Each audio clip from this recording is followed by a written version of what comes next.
ready supply of lateral flow tests and recommended getting them in shops and in pharmacies. The NHS is encouraging those trying to book a booster jab online to keep trying as the website experiences high demand today. The Ministry of Defence has said around 750 servicemen and women will be helping deliver those boosters and coordinate the rollout across England and Scotland. Well, the Prime Minister also warned the accelerated booster vaccine rollout could be at the cost of other medical appointments. Virologist at the University of Warwick, Professor Lawrence Young, told GBNews that these vaccinations will have a serious effect on people waiting for other treatments. It's a real dilemma. It really is.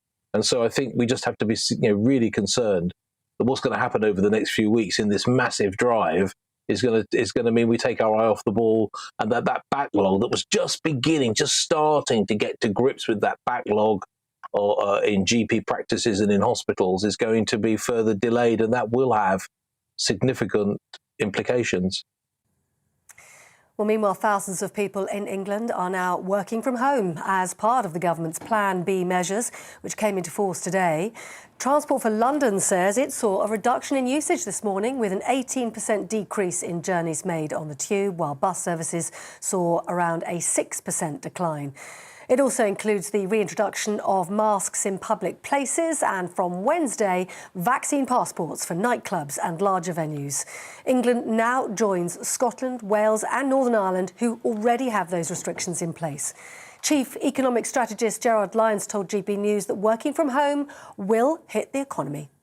Pandemic's latest variant will probably knock the economy in December, in January, possibly into February as well. So there will be a temporary hit to the economy, but that should not result in permanent changes to policy. So we need to weather the storm and hopefully move as quickly as possible through these restrictions. Now, one crew member of two ships that collided has been found dead. Authorities have reported today a Danish freight ship collided with a British-registered Scot carrier off the southern coast of Sweden, leading one of the vessels to capsize. Swedish prosecutors have said two crew members of the British vessel are now in police custody. In the United States, thousands of residents could be without power after a series of devastating twisters or tornadoes.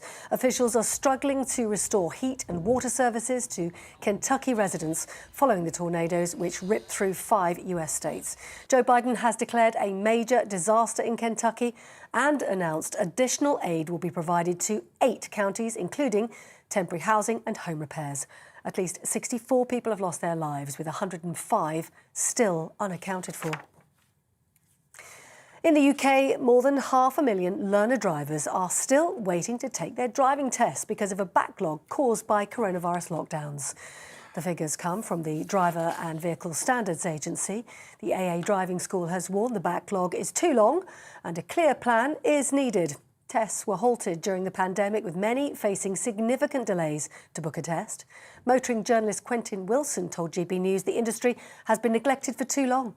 And it's like the HGV crisis. It's an industry we have not supported or cherished enough. So I'd be saying that we really do need to have a push to get more people in this industry so we've got more people able to test these kids. You're up to date now? Let's get back to the afternoon agenda.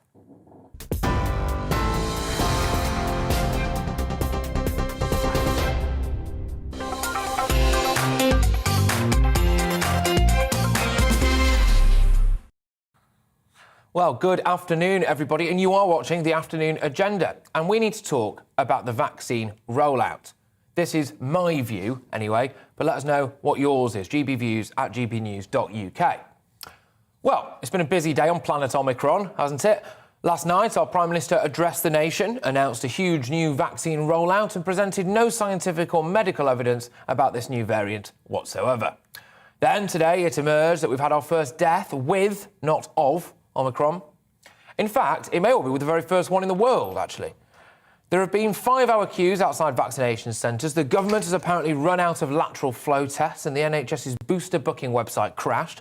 Boris Johnson hasn't ruled out introducing more restrictions before Christmas as well, the dreaded Plan C. Tube travel fell by 250,000 in a single day. and many restaurants and bars have seen every single one of their Christmas bookings cancelled. There are no plans to close schools in January, but there weren't any plans to do the same at this point last year, and that's what happened in the end, wasn't it? The Prime Minister has said we mustn't think this variant is any less severe than Delta, and that it may be even worse.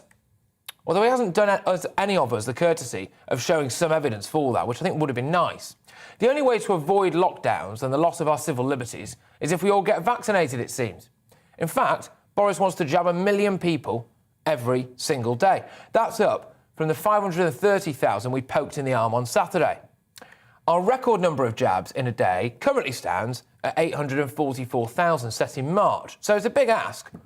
All over 18s will be eligible from Monday, and you can even get jabbed on Christmas Day. You just know that there'll be people tweeting about getting the hashtag best present ever holding up their vaccine cards to the camera on Christmas morning, don't you? It's reported that we need to do this vaccine rollout because 2 jabs only offers you 30% protection from Omicron, whereas, staggeringly, 3 jabs will give you 75% resistance. Unsurprisingly, Pfizer is already talking about the 4th jab, but I suppose it would be weird if they weren't, given that they made $3.5 billion from the vaccine in the first 3 months of this year alone. But in order to fulfil this very ambitious vaccine rollout, we'll have to divert NHS resources away from other areas. In fact, the NHS is set to announce a national incident in the coming days. So this means that routine operations probably will be cancelled. GP appointments could be on the slide again. We already have 740,000 people living here who should have been referred to get a cancer diagnosis and were missed. And a youth mental health epidemic as well. It really is now just the National COVID Service, isn't it? Not the National Health Service. We seem to be living in COVID Britain, not Great Britain. I spoke to Conservative MP Andrew Bridgen this morning, and there are serious questions over whether Boris Johnson might simply be behaving the way he is over Omicron to keep his numerous scandals out of the press. I want things to get back to normal as much as the next person. Many people think the vaccine is the answer. But I'm asking, should we be prioritising COVID at all costs? Is the vaccine booster rollout a silver bullet against Omicron?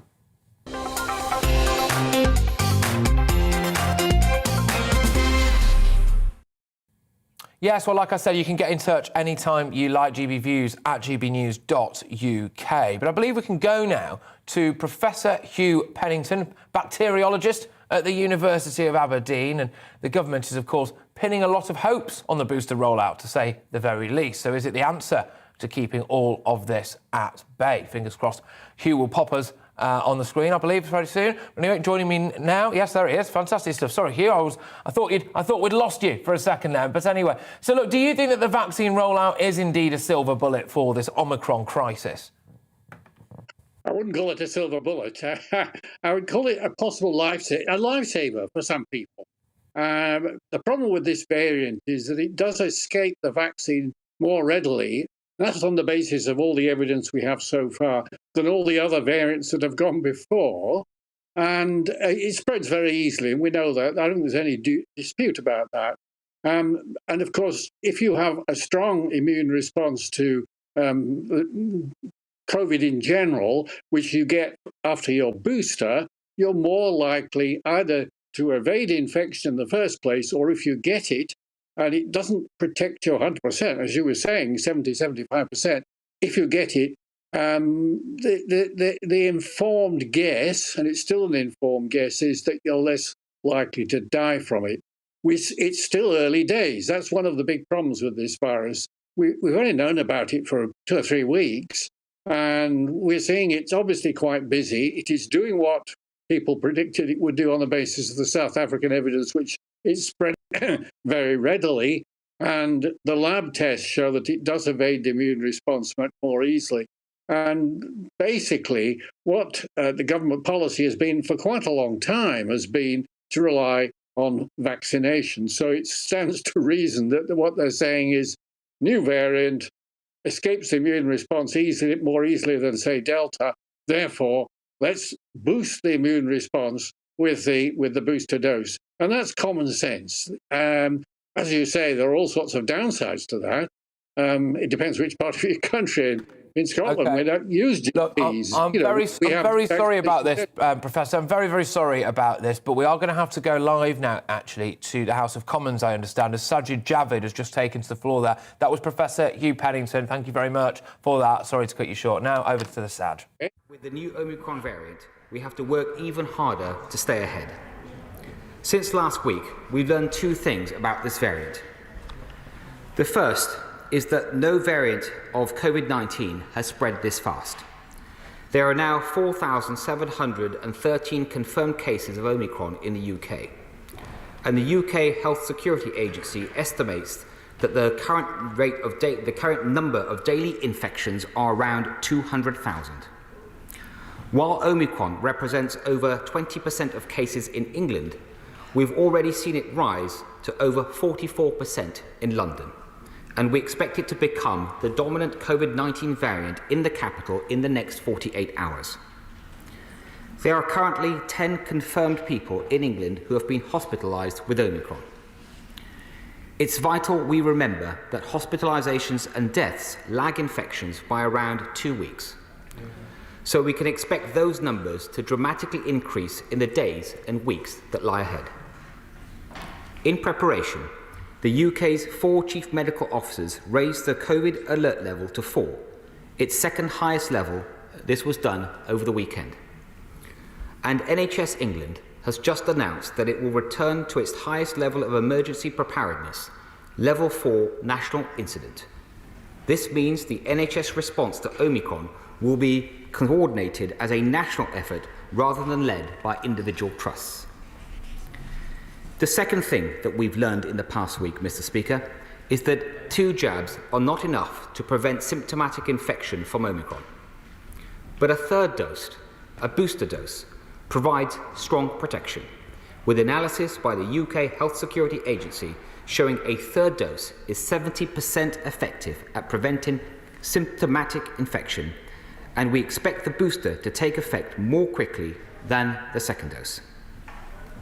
We're already running the most successful booster campaign in Europe. Over 4 in 10 UK adults have now received a third dose or booster. And Saturday was a record, with over 500,000 boosters given across the UK. But, Mr. Speaker, with the race between the virus and the vaccine so close, we must move faster. 2 weeks ago, we announced that we would offer every eligible adult a booster by the end of January. But in response to the Omicron emergency, and as the Prime Minister announced yesterday evening, we're bringing that target forward by a month and launching the Omicron emergency boost. We've opened the booster programme to every adult who's had a second dose of the vaccine at least 3 months ago to offer them the chance of getting their booster before the new year. So from this morning, anyone over 18 can walk into a vaccination centre, and from Wednesday, they can book online via the NHS website. The UK government will also provide whatever support is needed to accelerate vaccinations in Scotland, Wales and Northern Ireland. We have the jobs. The challenge now that we have the jabs. The challenge now is to get them into the arms. To meet our ambitious target, the NHS will need to deliver a record number of jabs. Until now, the highest number of jabs that we've delivered in a single day in the UK was over 840,000. We'll not only need to match that, but we will need to beat that every day. But we can, and we've got a plan to try and do it. We're opening more vaccination sites, including pop-up and mobile sites, that will be working 7 days a week. We're training thousands more volunteer vaccinators. We're asking GPs and pharmacies to do more. And we're drafting in 42 military planning teams across every region of our country. Mr. Speaker, this collective national mission will only succeed if we all play our part. Those who haven't had their booster should find their local walk-in and vaccination centre, or they can book an appointment on the NHS website from Wednesday. Those who have had their booster jab should encourage their friends and family to do the same. Those who have or have recently had COVID should wait 28 days from their positive result to get their booster. And To those who haven't had their vaccine at all yet, Mr. Speaker, I would like to say this. Whatever has held you back in the past, please think again and book your jab as quickly as possible. By acting together to get boosted now, we can protect ourselves against Omicron this winter. Mr. Speaker, I acknowledge that our national mission comes with some difficult trade-offs. We are redeploying NHS staff away from non-urgent services. This means that for the next 2 weeks, all primary care services will focus on urgent clinical needs and vaccines, and some urgent appointments and elective surgeries may be postponed until the new year, while we prioritise getting people the booster. These are steps that no health secretary would wish to take unless they were absolutely necessary. But I'm convinced that if we don't prioritise the booster now, the health consequences will be far more grave in the months that lie ahead. Mr. Speaker, our Omicron emergency boost is a major step, but I'm not going to pretend that this alone will be enough to see us through the difficult weeks ahead. Because of the threat of Omicron, we are moving to Plan B in England, subject to the will of this House, meaning that we must use face coverings in indoor public places. People should work from home if they can, and from Wednesday, again subject to this House, you'll need to show a negative lateral flow test to get into nightclubs and large events with an exemption for the double vaccinated. Once all adults have had a reasonable chance to get their booster jab, we intend to change this exemption to require a booster dose. Even with Plan B, Mr. Speaker, we still have far fewer restrictions in place than Europe. I can also confirm, Mr. Speaker, that from tomorrow, fully vaccinated contacts of a COVID-19 case will now be able to take a daily lateral flow test instead of self-isolating. This is a vital way to minimise the disruption to people's daily lives and to avoid the so-called pingdemic. And I can assure this House that the UK has sufficient lateral flow tests to see us through the coming weeks.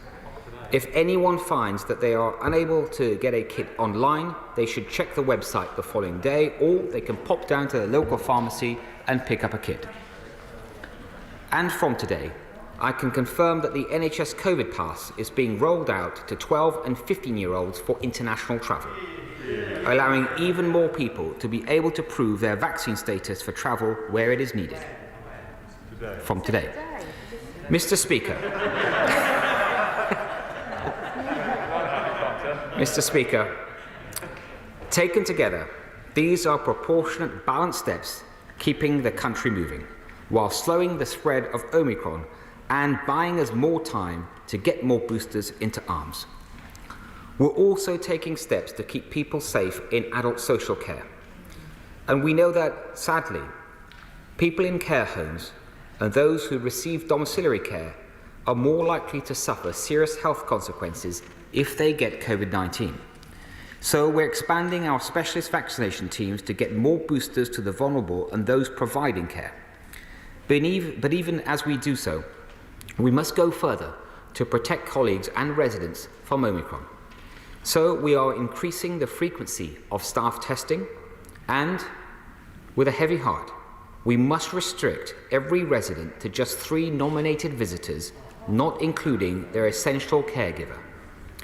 This is a difficult step, and I understand that it comes with an impact on physical and mental well-being. But we know that from previous waves that it's one of the most effective things that we can do to protect vulnerable residents. We are also increasing our workforce recruitment and retention fund with £300 million of new money. This is in addition to the £162.5 million we announced in October.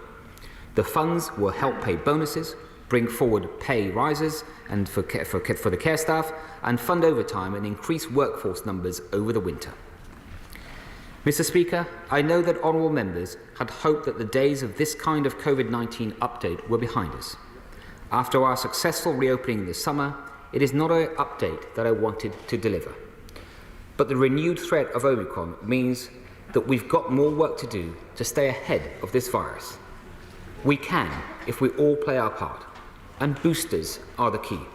We've achieved so many phenomenal things over the last 2 years, and I know we are weary, but it's on all of us to pick up, to step up, and do some phenomenal work once again to play our part and to get boosted now. I commend this statement to the House.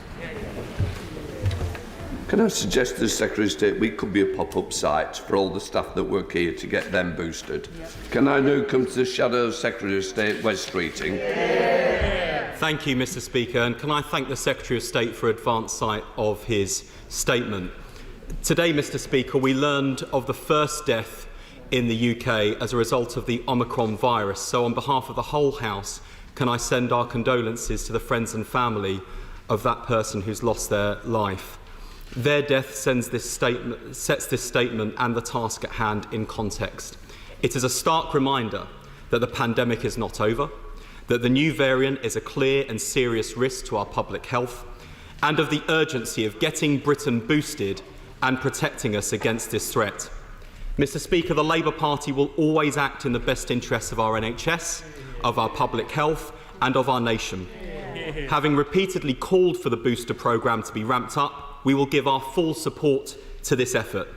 And we on these benches will make every effort to get the message out that vaccines are the best tool we have at our disposal to protect ourselves, to protect those closest to us, and to protect our NHS. The target of getting 1 million people a day their booster vaccine is unprecedented, and it may even prove impossible. But we applaud the ambition. If anyone can do it, the NHS can, and the whole country will be willing them on and will not knock them for trying. What people will not accept is the government moving the goalposts. The Prime Minister is now famous for over-promising and under-delivering. In his televised address last night, he said, and I quote, "People will have the chance to get the booster before the new year." But that aim is instead, as we've heard from the Secretary of State, is to offer the booster to every adult by the end of the month, meaning the delivery will wait until January or even February. Is the government now rowing back on the target set yesterday? If so, why has it changed overnight? And what hope do we have of achieving the level of booster jabs we need if the public and those delivering the vaccines are told one thing one day and another the next? The Prime Minister has got to learn to be straight with people because he is undermining public trust and confidence in the government and public health measures at a critical time. Can I also ask what discussions the Secretary of State has had with local authorities, GPs, pharmacies and other delivery partners who will be crucial to this effort? Then there is the shambles of testing. I must say, Mr. Speaker, I thought the Secretary of State might be living on a different planet when he described the availability of testing, because the government's website today states that home testing kits are currently unavailable, pharmacies across the country are out of stock, and even here in Parliament there are no home testing kits available from Portcullis House. No doubt this is due to a surge in demand ahead of the new testing requirements this week, but surely that should have been foreseen. And this is a serious problem. Those coming into contact with positive Omicron cases will not be able to follow the rules and get themselves tested on a daily basis. Those who require tests to undertake home visits risk being left short. Many others need them for work. So how does the Secretary of State plan to ensure there are enough tests in stock and available to everyone who needs them when they need them? And when will this be resolved? It doesn't appear the Secretary of State was even aware of the problem. Absent from the Prime Minister's address last night was any plan to speed up the vaccine rollout for 12 to 15-year-olds. On current trends, some teenagers won't receive their vaccine until February, 5 months after the government's initial target of October half-term. Children have already faced significant disruptions to their education. So will the Secretary of State update the House on the vaccine rollout for 12 to 15-year-olds? Will they receive their vaccines by the end of the Christmas holidays, as we've called for? And of course, Mr. Speaker, patients will be concerned by the news that appointments will be delayed to accommodate the booster rollout. There is no doubt that the booster programme is the right priority. If we don't get ahead of Omicron, the pressure on the NHS will be unbearable and the disruptions to people's appointments in the new year will be severe. But let's be honest, Mr. Speaker, the challenge is made so much greater as a direct result of the government's mismanagement of the NHS for 11 years. We went into the pandemic with record waiting lists, six-figure staff shortages in the health service and the care sector. So where is the NHS workforce plan? Where is the plan for recovery of elective care? And why can this government not understand that their continued failure to fix social care is piling even more pressure on the NHS at the worst possible time? And on social care visits, Mr. Speaker, can I ask the Secretary of State to think again about limits on care home visits? This feels like the wrong decision at the wrong time. Mr. Speaker, I'd like to conclude, if I can, with some words directed to the public. We realise on these benches that the Prime Minister has tested patience by asking people to follow the rules when Number 10 didn't. The Prime Minister's actions in recent weeks have undermined trust at a critical moment. So I say to people feeling let down or lied to that I do trust the Chief Medical Officer, I do trust the Chief Scientific Advisor, and I do trust the NHS.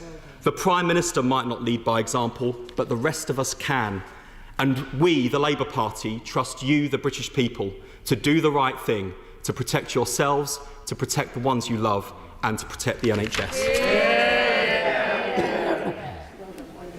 Mr. Speaker, first of all, can I say I heard your request at the start, and if it's okay with you, Mr. Speaker, that's something I'm happy to take up with you directly. Can I thank the honourable gentleman for his support of the need to accelerate the booster programme, and can I also join him in, I'm sure that as the whole House does, to express condolences for the individual that has been the first in this country to die with this new variant, Omicron. Turning to the honourable gentleman's questions, first, the honourable gentleman has asked about the testing capacity.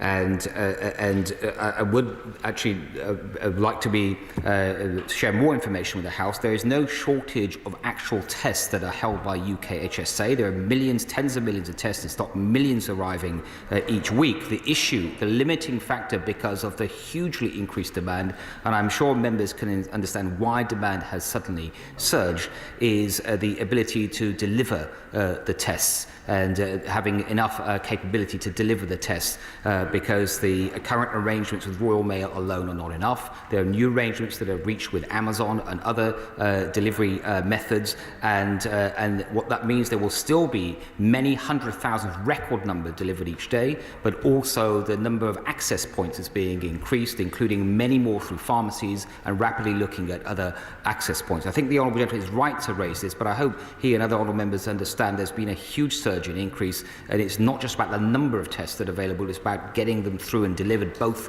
equally important. The other issue the honourable gentleman raised was about the booster programme itself and the timing of that programme. And he's right that just a couple of weeks ago, the plan was to get everyone a boost. This was after the change in advice from the JCVI to reduce the dosing gap to 3 months, and their advice that it should include now everyone over the age of 18. If the plan was to do that by the end of January, for the reasons that I've explained and the Prime Minister shared in his national broadcast yesterday, we want to bring that forward. And what this is a working hard with the NHS, and the NHS, by the way, has done absolutely phenomenal work already to reach 4 in 10 adults with boosters, and with their vaccination programme in general. It is asking a huge amount of our colleagues in the NHS, and it is our joint view that we can try to offer adults a chance to get boosted by the end of this month. And that does not mean every single person necessarily can get that boost. It requires them to come forward and to take up this offer, as well as everything going right in this huge expansion plan.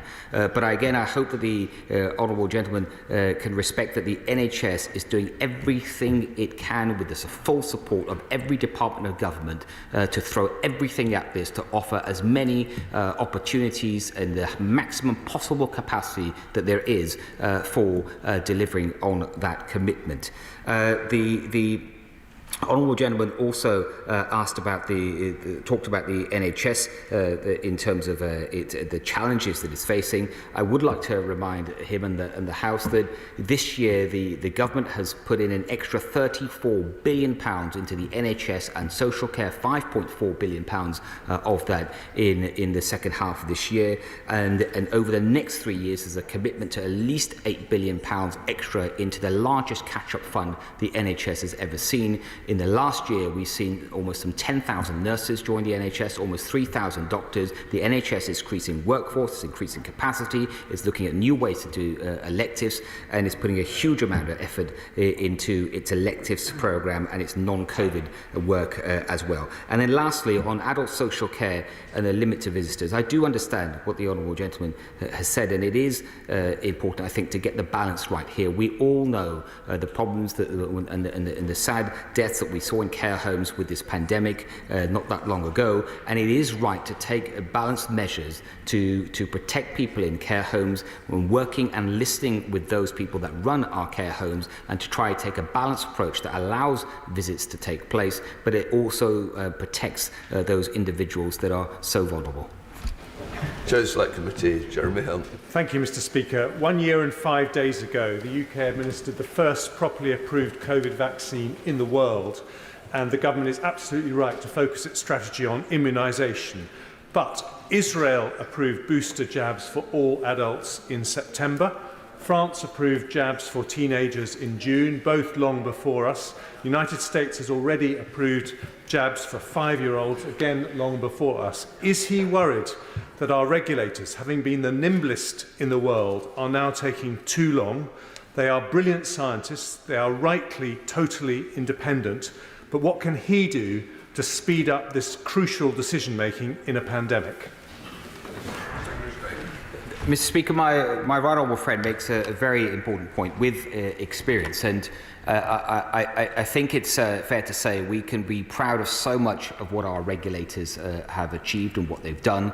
And as he has said himself, we were the first in the world to approve a COVID-19 vaccine. But he's also right to challenge on this and ask what more can be done, especially in light of the circumstances we face. I hope my honourable gentleman can also commend how JCVI, since the emergence of Omicron, and I know they're not a regulator, but they're an important part of the approvals process, about how quickly they reacted in changing the rules around boosters as soon as we learned about Omicron. We now come to SNP spokesperson Alan Brown. Thank you, Mr. Speaker. It's worth putting on record that Scotland's the most vaccinated nation in the UK, and certainly would encourage everybody to continue to take up uptake of the booster.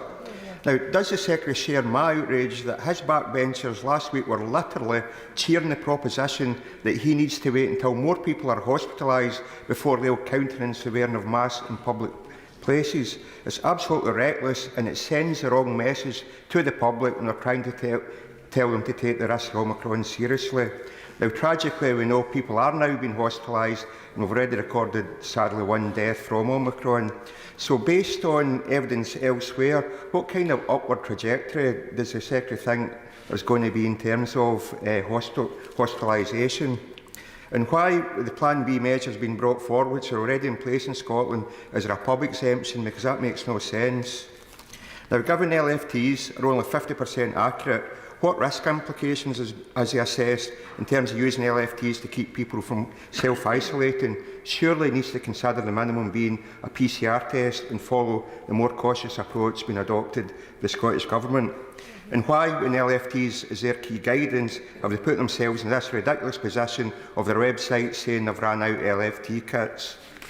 Now, Mr. Speaker, if we're talking about supporting people to self-isolate, then we really need to revisit and extend the levels of statutory sick pay. And so what discussions is the Secretary having with the Chancellor and the DWP Secretary about this?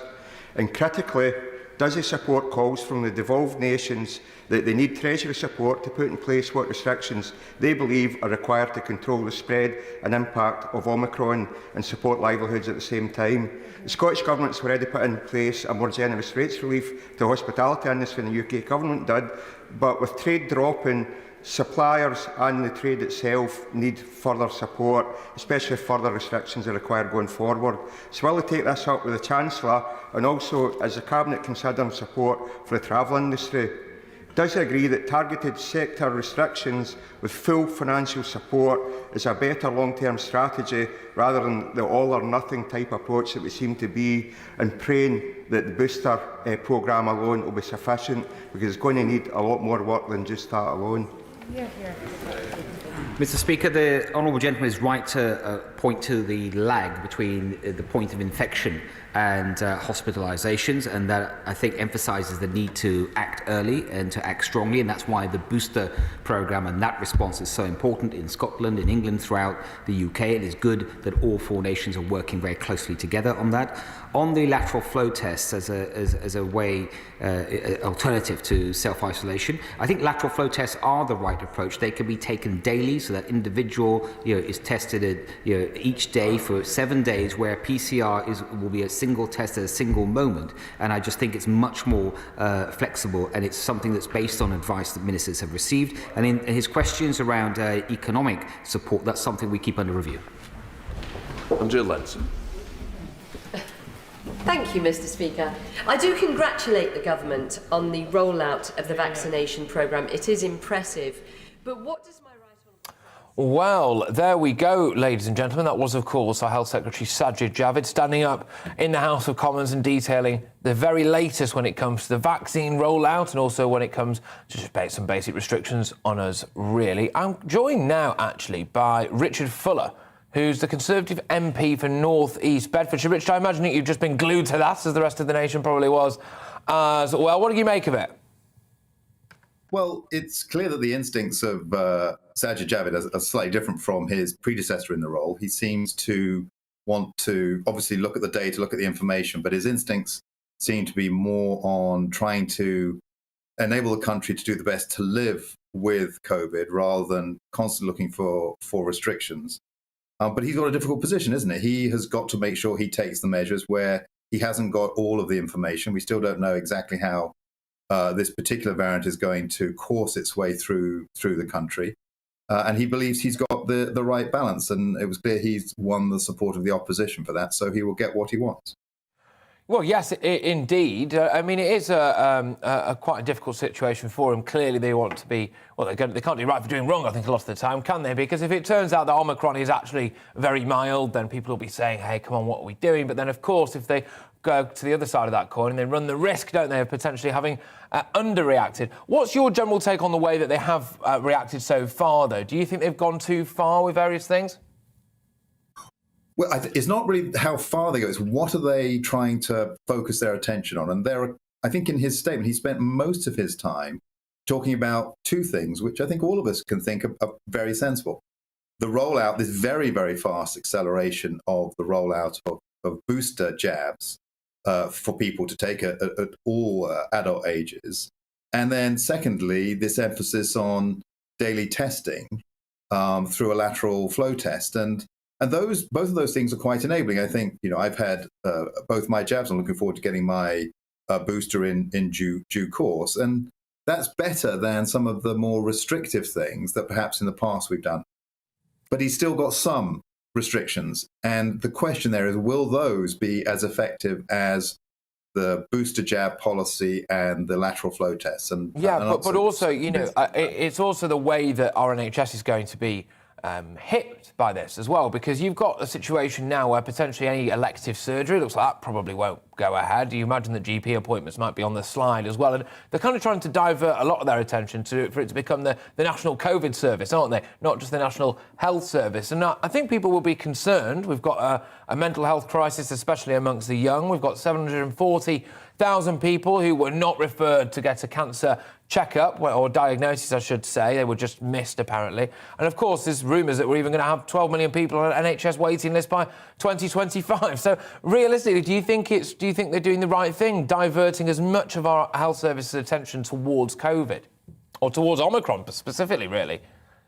Well, let's be clear what he's directing it towards. It's directed towards dealing with the booster rollout. And that's designed to ensure later on, in the early months of the coming year, that the NHS does not have to deal with a larger number of serious cases from COVID. So it's precautionary. He hasn't got all the data, but it doesn't seem to me to be unwise for him to do that from the perspective of the mission of the NHS to look after all those other conditions, which were the silent victims of some of the lockdowns and measures last year. So, no, I don't criticise him for saying this is where we need the focus to be right now. He's trying to get as much done between now and Christmas. And that, I think, is a positive step for the things that you've just mentioned about really what the health service should be focusing on, which is all of those issues that perhaps aren't emergency issues requiring surgery or attention hospitals right now, but have been stopping people from getting that earlier diagnosis. That's where the NHS needs to be. That's where it's been whilst we've been going through what's been a fairly, certainly compared to our European colleague nations, a far more liberal set of freedoms than perhaps you would get in Germany or France or other European countries. Absolutely. Now, you're, as I understand it anyway, planning to rebel tomorrow when you vote for these, or against, in your case, I suppose, the Plan B stuff. I mean, why are you doing that? What's your main reason for that, then? Well, as I say, I look at what logically can work and what enables us to do. And Parliament, quite right, Sajid, again, has done something perhaps his predecessor didn't do so openly, which is he wants to make sure that Parliament gets the chance to vote on these measures. But in his restrictions, there are some that I don't have a particular problem with, wearing of face coverings in different locations. That may be an irritation, but doesn't seem to be a matter of principle. And they have tried with vaccine passports to bring in a lateral flow test. But as a parliamentarian, I've got to make sure that I'm casting my vote to ensure that we're sticking to the process of trying to live with COVID whilst doing all we can to avoid serious injury or ill health from COVID. I don't believe that vaccine passports are a part of that, and I should be voting against that. OK, well, look, thank you very, very much, and thank you for coming on and outlining exactly where you are on all of these things. Richard Fuller there, the Conservative MP for North East Bedfordshire, just giving an immediate reaction to our Health Secretary Sajid Javid's statement to the House of Commons then. Well, right, he's back for more. We can go back now for Professor Hugh Pennington, who is, of course, a bacteriologist at the University of Aberdeen. We had the professor on shortly, but he was rudely cut off by Sajid Javid, as indeed was I. So, what did you just make of Sajid Javid's update? I assume you too were glued to it. Yes. Nothing new except the care home restrictions, which of course will upset quite a few people. But of course, we went through a terrible time with the virus getting into care homes, at the beginning of the pandemic, and lots of people, basically dying from the virus. So I think that's another precautionary measure. Bearing in mind that the vaccine, once you've had the booster, only gives 70%, 75% protection. That means 30% of the people are not protected against getting an infection and maybe getting into ICUs and so on. And of course, the elderly in care homes are the most vulnerable people because age is the most important risk factor for getting a serious infection. And of course, almost by definition, not everybody in a care home is elderly, but the vast majority are. And obviously, many of them will have other problems, which obviously increase the risk as well. So that was something that it took me slightly by surprise, but on reflection, not really very surprising at all. And of course, the government is totally sold on the vaccination policy. And to make the vaccine work best, you've got to have the booster. And let's hope it does. It's not a silver bullet in the sense it's only going to give 75% protection, but that's not as good as what we had right at the beginning of the pandemic when it was 95%. But now we're getting to the point where it's like the flu jab, which gives us it's better than the flu jab, gives us 60% protection. And so it has to be put into that kind of context.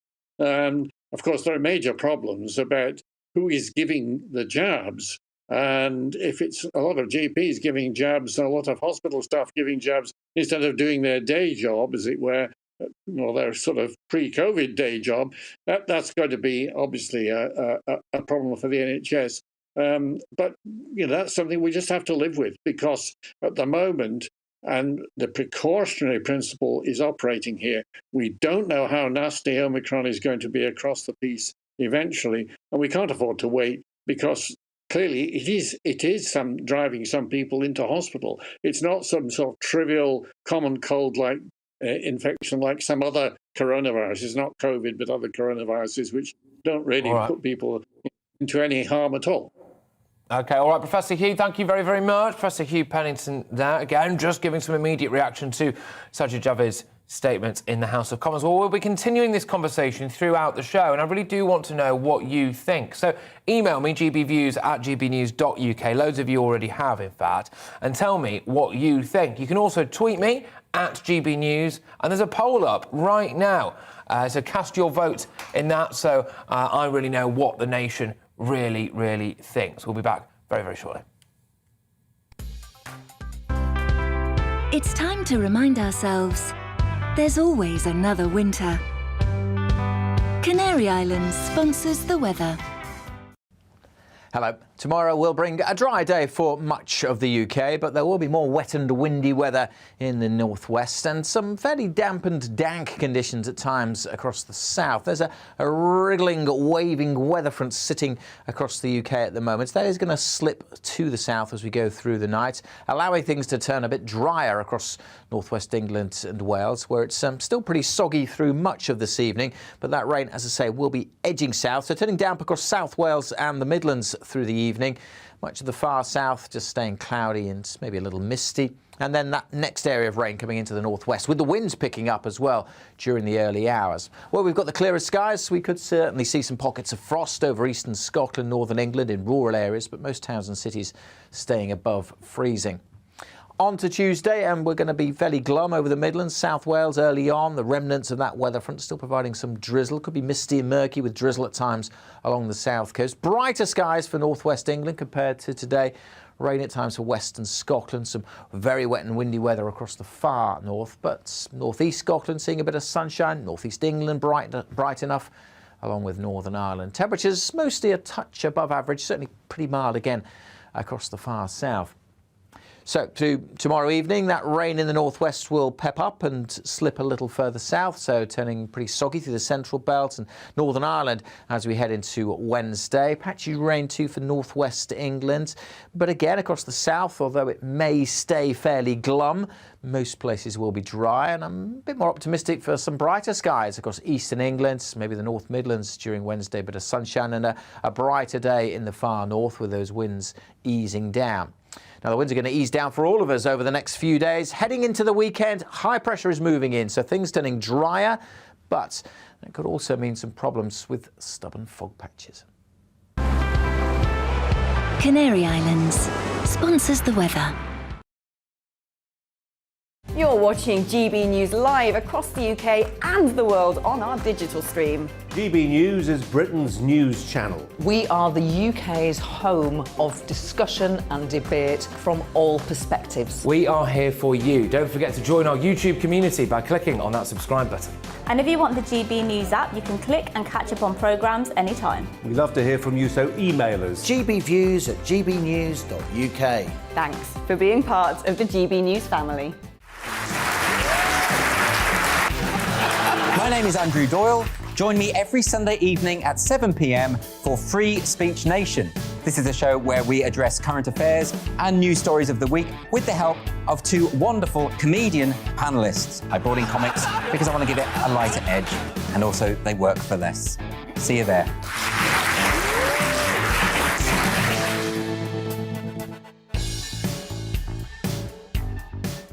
Join my show Farage, 7 p.m. till 8 p.m. Monday through Thursday, and there you will get opinion, analysis, debate, and I'll cover stories that nobody else dares to touch. And then for the last 15 minutes, talking pints. We're over a drink. We have a civilised conversation with someone. We very often disagree, but we do it in a grown-up way. Come and join me on Farage.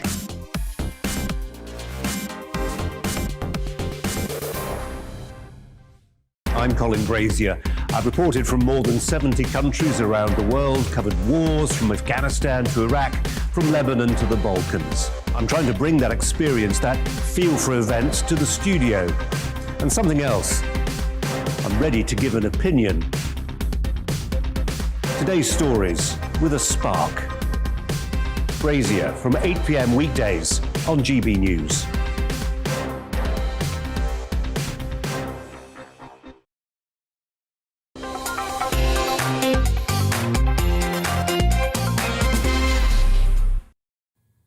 Good afternoon, everybody. You're watching The Afternoon Agenda with me, Patrick Christie's, filling in, of course, for the wonderful Alex Phillips. Now, COVID is absolutely dominating the headlines today. I mean, when's it not, let's be honest. And one of the issues making the headlines is whether schools can stay open in January and whether kids should have the vaccine. The government says no plans for either of those things exist at the moment, but let's be honest, we've been here before, haven't we? So joining me now is Molly Kingsley, journalist and co-founder of Us For Them, which is a volunteer group which campaigns for children's rights. So there were reports of the possibility of jabs for primary school children yesterday. And I'm just going to ask Molly now whether or not she thinks that's right. There she is. Do you think that's right? I can guess your answer. What's your take on jabbing kids? Oh, I mean, where to begin? I mean, look, so I've got a 5 and 8-year-old, and, you know, my kids have to date had all their vaccines. I have real reservations about giving them the COVID vaccine for the simple reason that there is, you know, an unknown risk of unknown harm. And actually, Pfizer have acknowledged that themselves in the data set for the, you know, this age group, the 5 to 11-year-olds, which they themselves acknowledge is undersized and underpowered, and, you know, it's too short term to reveal long-term consequences. So for me, on that basis alone, that should end that here, particularly in the context of a disease which we know, thankfully, is not harmful to the vast majority of children. Yeah, it is a tough one, though, isn't it? Because I suppose a lot of people might go, well, hang on a minute, you know, then it might help to prevent them spreading it around. But I don't know about you, but I've actually been quite unimpressed to a certain extent with the quality of some of these vaccines. I thought we would have a lot more protection when it comes to contracting COVID and then not being able to pass it on. But we're not really there, are we? No, we're not really there, Patrick. And I mean, I think, you know, the data that came out of Israel just yesterday, you know, 81% of Omicron cases have been triple vaccinated. So I think we have to be realistic about this. You know, we know the vaccines are great at preventing serious illness in those that need them, but children do not need them. And giving children a vaccine is not going to prevent transmission. It's certainly not going to stop transmission. And actually, we've got to move away from this you know, language of children being disease vectors. They are not disease vectors. They are children, and they are children that have a right and who we owe a duty to allow to get on with their lives. We are 20 months late with that at this point. How concerned about potential side effects are you, or potential long-term issues? Is that something that weighs heavily on your mind? I mean, look, you know, you don't want to overstate it and scaremonger. So I think we can say that the serious adverse effects are rare, but I am not convinced from what I've seen. I'm sure you've seen a lot of the same stuff. I'm not convinced that they're as rare as we are being told. It seems that JCVI, you know, we need to remember that JCVI have not recommended, they felt unable to recommend a mass rollout for the older age group. And we don't yet know what they're going to say about this younger age group. You know, I'm sure we've all heard various reports that these events do happen. And I think the point here for me is simply that these children don't need this. So, you know, why would we give them something, frankly, with any serious risk attached when they don't need it? And I think as well, and it's really interesting just looking at, you know, your last conversation, obviously, about the booster campaign more generally, I think, you know, placing this onus on vaccines being the route out of this potentially for children and you know, in some way, Nadeem Zahawi said as much himself earlier, you know, boosters will protect children's education. It's really unedifying and very worrying, I think, because until this year, we thought our children had a right to an education. And I think this idea now that, you know, we're going to be jabbing them so that they can somehow stay in school, it's chilling, actually, I find it. Yeah, Molly, thank you very much. As always, Molly Kingsley there, journalist and co-founder of Us For Them, just discussing whether or not, in her opinion, we should be vaccinating kids. So, to bring you up to date with the Omicron situation, the Prime Minister has warned of a COVID tidal wave, bringing in so-called Plan B measures, including masks in most places and, of course, work-from-home guidance as well. Then there's the accelerated booster jab rollout and, if he gets MPs backing tomorrow, vaccine passports. So amid all the concern, how big of a threat actually is Omicron? I think it's well worth asking the question. Well, the Omicron variant first emerged in South Africa last month, as far as we're aware anyway. Joining us now is Dr. Fareed Abdullah, who's a director at the South African Medical Research Council and an infectious diseases Doctor, thank you very much for joining us. What's the current situation in South Africa right now in terms of Omicron, and how worried about it should we be? Well, I think one should always be worried about a COVID variant and not jump to any sweeping conclusions. To answer your question, Omicron is really highly contagious. It's spread faster than any of the previous variants we've seen in South Africa, and you know, we're here in the epicenter, in the global epicenter in Pretoria, and there's no doubt in my mind that Omicron is highly contagious. So that much we know. But the question on everybody's mind is how differently is it behaving compared to the Delta variant and other variants. And the answer to that question is that we're starting to see some trends. Firstly, there's a different age profile of people affected by Omicron entering the hospital. The second is that there are fewer admissions compared to the large volume, the base, the denominator of cases that we have. And thirdly, the stay in hospital is shorter, but we don't have enough data yet to say this is less virulent or that there's some intrinsic mutation within the Omicron variant which has led to less severe disease. But it's a different virus altogether. Yeah, sorry to interrupt, just a bit pressed for time. Has anyone died of it yet in South Africa that you're aware of? Oh, we've had deaths there. The rate of death compared to previous waves is a lot less. But what we aren't able to distinguish is if those deaths are due to Omicron COVID pneumonia or incidental Omicron in the hospitals. Having said that, with the big deluge of cases that we're having, we expect to see more hospitalizations and more deaths. Okay, and how is your government going about it? We've just decided that we're going to be having a big vaccine booster rollout, a couple of more limitations when it comes to things like the amount of people who can go into and visit someone who's living in a care home, for example, work from home advice, all of this stuff. What's your government doing? Well, interestingly, the government has been rather demure about heavy lockdowns. We've had a few of those, and you know, our government correctly has decided not to go that route this time around. Having said that, you know, we are trying to do the basics first. So unlike the UK, where you want to do a booster, you know, we only have about 35 to 40% coverage of the primary vaccination program in adults. So our aim is, you know, our goal here is to increase vaccination first, coverage first, and we'll consider boosters later.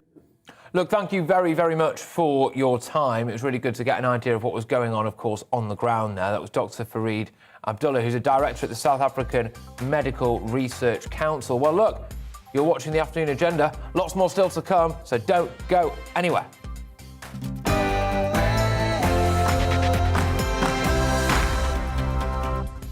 Yes, back immediately. Anyway, hello and welcome if you've just joined the Afternoon Agenda. I'm Patrick Christies and I'm standing in for Alex Phillips. And this show is about discussion, it's about debate on things that are, or should be, on your agenda. So still to come in this hour.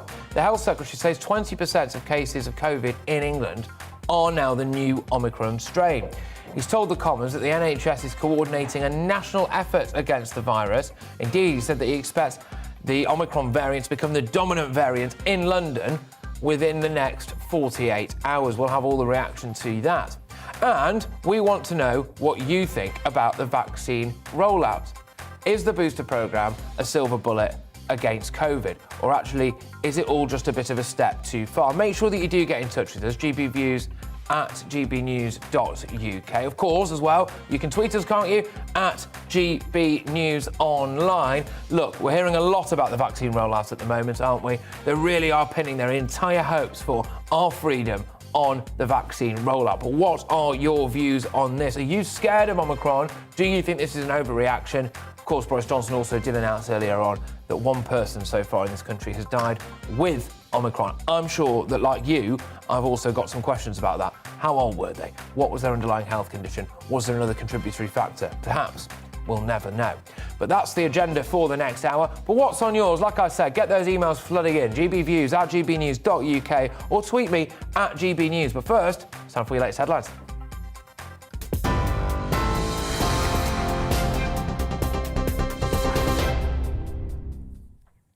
These are your latest news headlines at 5 o'clock. The Prime Minister has confirmed at least one patient has died with Omicron variant of coronavirus in the UK. Earlier on this morning, the government announced that around 10 people in England had been hospitalised with the new strain. Sadly, yes, Omicron is producing hospitalisations, and sadly at least one patient has now been confirmed to have died with Omicron. So I think the idea that this is somehow a milder version of the virus, I think that's something we need to set on one side and just recognise the sheer pace at which it accelerates through the population. Boris Johnson earlier. Well, the Health Secretary says the new Omicron variant now makes up 20% of COVID cases in England.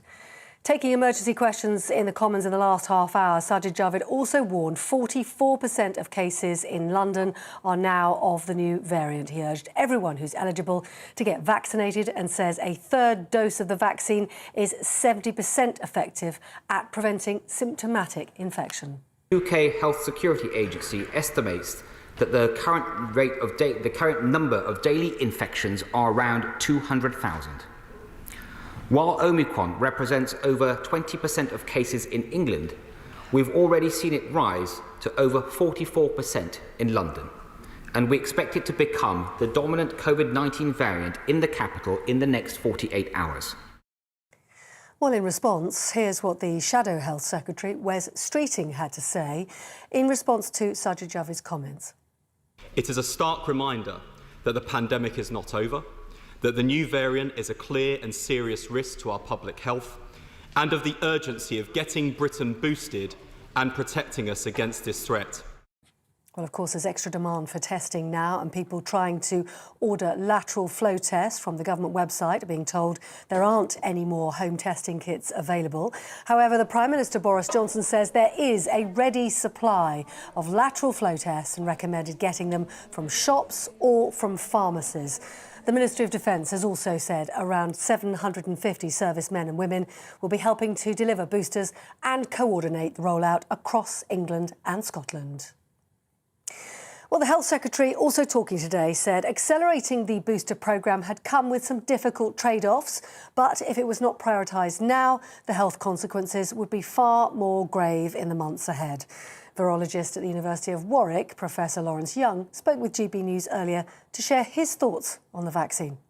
Very, very preliminary data from the UK Health Security Agency all indicates that booster jab will give you levels of protection, immune protection, that should be able to protect you from getting very severe disease and from getting symptomatic disease. Well, thousands of people in England are now working from home as part of the government's so-called Plan B measures, which came into force today. London Transport said it saw a reduction in network usage this morning, with an 18% decrease in journeys made on the London Tube. Bus services also seeing a 6% decline this morning. Well, the new Plan B measures include the reintroduction of compulsory mask wearing in public places, and from Wednesday, vaccine passports for nightclubs and larger venues. England now joining Scotland, Wales and Northern Ireland, who already have those restrictions in place. Chief Economic Strategist Gerard Lyons told GB News that working from home will temporarily hit the economy. Now, a crew member has died after two cargo ships collided early on this morning. We understand a Danish freight ship collided with a British-registered Scot carrier off the southern coast of Sweden, causing one of the vessels to capsize. Swedish prosecutors have said two crew members of the British vessel are now in police custody. In the UK, more than 500,000 learner drivers are waiting to take their test because of a backlog caused by coronavirus lockdowns. The figures come from the Driver and Vehicle Standards Agency. The AA driving school warning the backlog is too long and a clear plan is now needed. Tests were temporarily halted during the pandemic, with many facing significant delays to book a test. Motoring journalist Quentin Wilson told GB News the industry had been neglected for too long. Well, I'll bring you the latest new headlines in half an hour. Until then, it's back to the afternoon agenda.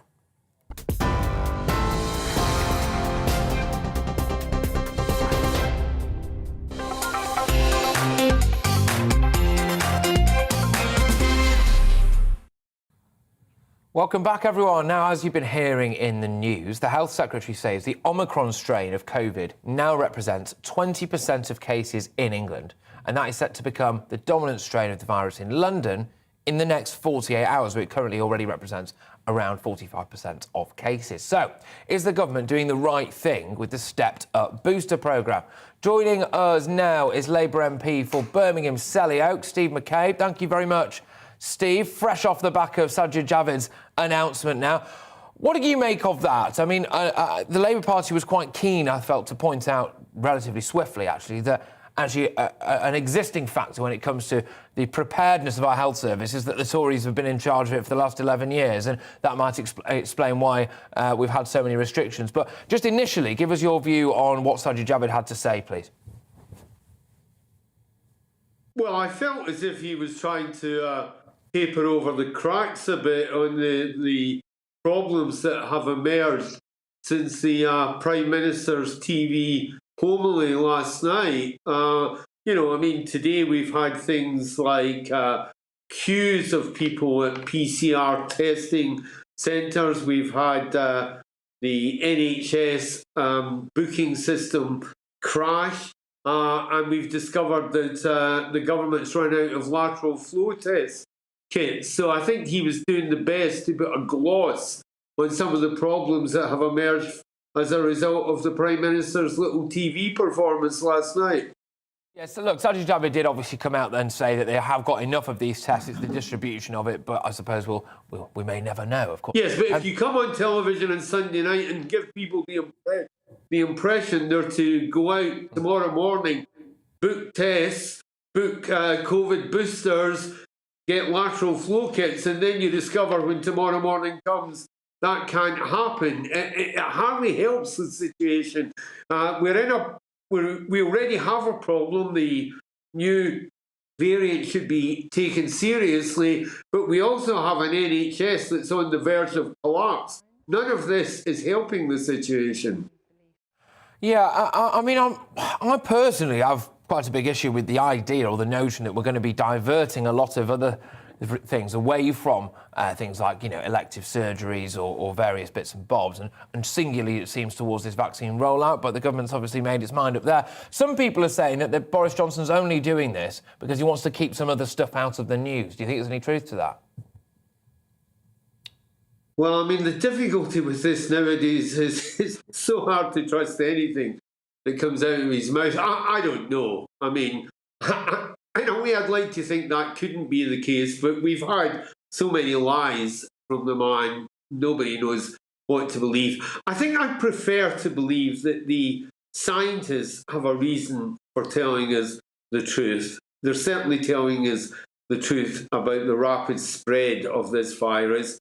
We don't know how dangerous it is at the present time, and we do know that our hospitals are on the verge of collapse and won't be able to cope with another massive surge. These are all reasons for taking precautions, getting people to take the vaccine or the booster, and doing our best to control and manage the situation.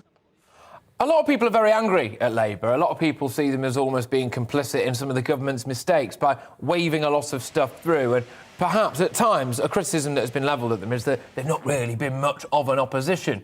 Do you think that actually the Labour Party have missed several open goals at various points during this pandemic, and they could have really made hay, to be honest with you? They were confronted with an incredibly chaotic situation and, a man who at times has been personally very chaotic, hasn't he? And it's not massively hit home yet, has it? Well, I mean, to be perfectly honest, I think it was the Labour Party that exposed the scandal about PPE. It was the Labour Party that exposed the scandal about the contracts that were given to friends and associates and donors. It was the Labour Party who forced the Chancellor to extend the furlough scheme, and it's the Labour Party who have persuaded the government to accept negative lateral flow tests as well as COVID passes. So I would say that's pretty good, pretty responsible opposition in a pandemic. You don't play politics with public health. Well, OK, there you go. Well, thank you very much. It's been great to have you on the show as well. Of course, that was Labour MP Steve McCabe, just whizzing us through his response to what the Labour Party had to say about Sajid Javid's vaccine rollout. If you are just joining us, essentially, they're on board with it, and they think that it could potentially be quite a good, certainly very ambitious thing to do, to get 1 million people jabbed every single day. One of the big criticisms was, though, that we maybe could have done this all a little bit sooner, and that actually the Tories have, in their minds anyway, ruined the NHS for the last 11 years, so now it's knackered. Anyway, let's go back to that issue that I was talking about before the news, and it is the prospect of vaccinating primary school children and school closures in January. No plans for either, apparently, despite reports, of course. But should there be? Well, I'm joined now by Sammy McFarlane, CEO and co-founder of Long COVID Kids. Thank you very much. It's great to have you on the show. So, should we be jabbing kids then, in your opinion? Well, I think we need to ask the parents that. We're pro-choice. Parents need to be able to choose whether they vaccinate their children. But we need to be looking really at the figures. And we know that child COVID hospital admissions are over 1,000 per month for the 4th month in a row and continuing to rise. 80% of children admitted directly to hospital with COVID, and 60% of those have no underlying conditions. So there are huge reasons to vaccinate children. We are an outlier in the UK. There are 5 million vaccinated primary school age children. And, you know, the children in the UK are not being given that opportunity. Are you concerned about any kind of potential side effects, any long-term data? The risk of myocarditis has been proven to not be an issue for children, and yet we see that dramatically throughout the children with long COVID. And you know, you can treat myocarditis, you can't treat long COVID, and I think we need to be thinking a little bit more long term. How bad is the problem with long COVID in children then? And I keep hearing loads of different things about what long COVID is. I mean, it can affect you in loads of different ways, can't it? Yes, the symptom set of long COVID is wide and it's incredibly diverse. And unfortunately, for some people, it's chronic and disabling, completely life-altering. And you know, there are 77,000 children reported by the ONS suffering long COVID at the moment, 14,000 of those for more than 12 months, of which one of those is my daughter, who's been ill now for 20 months. Just talk me through a bit about what that experience has been like, really, if you don't mind. You know, when you say she's been ill for 20 months, what's that meant in practical reality, really? So she had a very mild infection, almost nothing symptomatically in the acute phase of her COVID infection. And then she had a period of apparent well-being that was about 2 or 3 weeks between acute infection and when she developed the long COVID symptoms that we now know are long COVID. Obviously, at the time, we didn't know that. And it's been utterly life-altering. You know, she was in bed for nearly 8 months without being able to sit up, feed herself. You know, she had to crawl along the landing to get to the toilet. She couldn't walk. She has heart palpitations, cognitive issues, chest pain, headaches. It's a horrific condition for some children. 1 in 7 children will get long COVID. 1 in 7 children who are infected with COVID will get long COVID. You know, that's 2 to 4 children in most classrooms. And we're not seeing huge improvements in the children that got ill in the first wave. And in fact, some of them have got worse with absolutely soul-destroying reality of, you know, being bed-bound or in wheelchairs or having tubes to feed, losing the ability to speak. And some children have symptoms such as stomach pain or headaches that are so debilitating that they just can't function. This is not a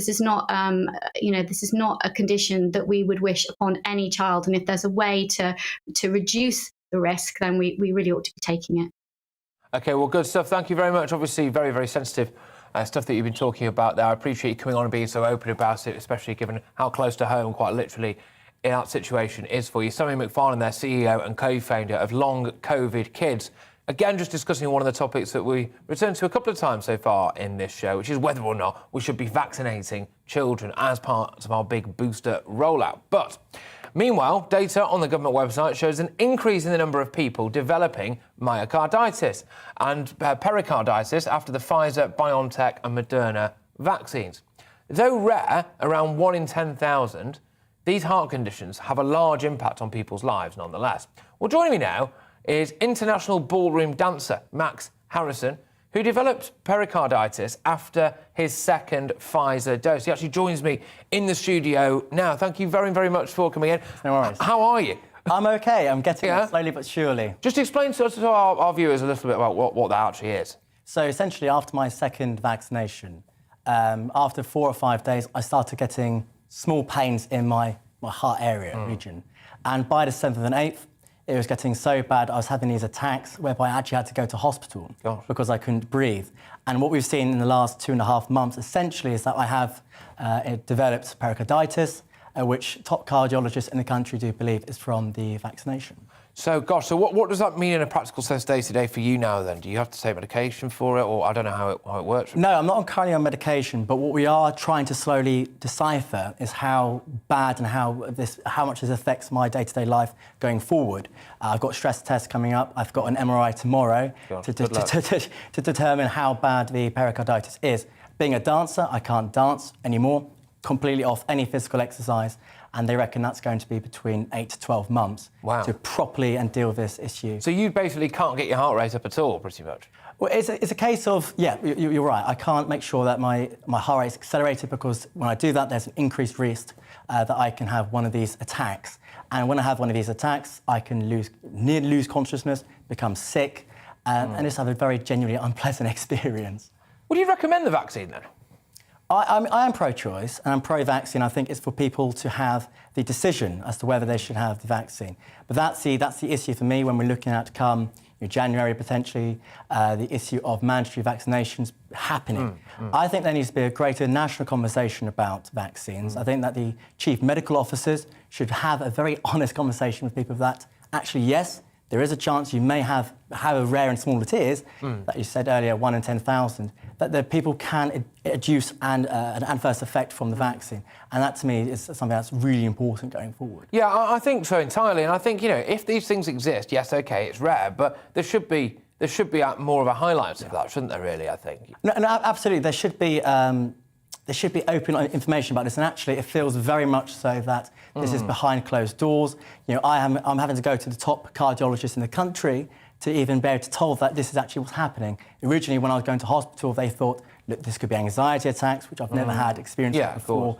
And so at the NHS level, it's a case of they don't really have the data on it. But I'm sure when I talk to the top cardiologists that I'm talking to, this is a much bigger problem. And some people are just dismissed as conspiracy theorists, aren't they, when they talk about this kind of stuff? And that doesn't exactly enhance debate, does it?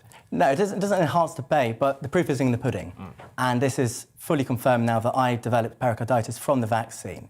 And I'm sure that the mainstream media and big tech don't particularly want this conversation even happening. Yeah. But going forward, I think if the government want any credibility and any assurances, giving that assurance to people that the vaccine is safe, they have to have this honest conversation with people, which they're currently not having. Look, thank you very much. It's Max Harrison there, international ballroom dancer. Really appreciate you coming into the studio, and good luck. Hopefully you do get back on the ballroom. So do I. Thank you very much. Right, OK, well, let's sort now to virologist Dr. Chris Smith. Chris, thank you very much for joining us. Now, your response firstly to this issue of myocarditis, pericarditis. How safe do you believe this vaccine is? We've just heard from Max there, obviously, who's been suffering. Well, I'm very sorry to hear about that. I mean, obviously, I don't make the vaccines, but what I can do is pass judgment and comment on them. And the bottom line is, whenever we're making any kind of new medicine or introducing a medicine, one is doing a risk-benefit analysis.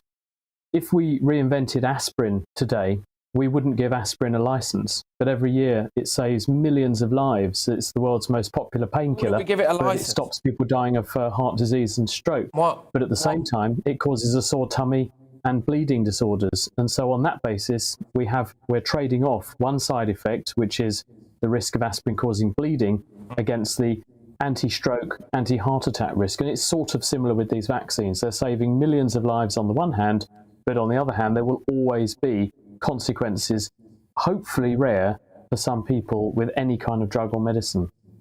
What's your take on the spread of Omicron? Obviously, the Health Secretary has just told us that 40% of cases in London are now made up of this and expect it to become the dominant strain within 48 hours. And do you think, are you hoping, is where we should be, is that this thing spreads rapidly but is relatively mild and therefore in itself could maybe act as some kind of vaccine potentially? Well, first things first, we had some insights into the trajectory this would follow by looking at the performance of the virus in South Africa. When it was first detected about a month or so ago, it was accounting for a handful of cases.